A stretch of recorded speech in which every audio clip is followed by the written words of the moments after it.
Welcome, today in front of me Motorola Moto G82 and I'll show you how to install iPhone keyboard on this device.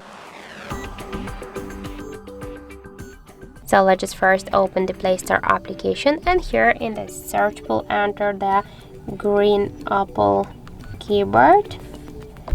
And now we should get this application, so tap to install and wait a couple of seconds while this application downloading and then installing on your device. After that, just tap here to open and click enable in settings.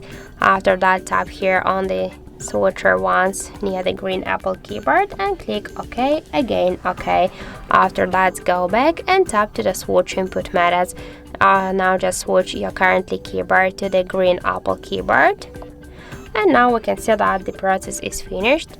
And after that, just let's go, for example, into the app search to see the look of our new device keyboard, and we can see that this keyboard is so close to the iPhone and all of these emojis. So that's it. Thank you for watching, and if you find this video helpful, don't forget to leave a like, comment and to subscribe our channel.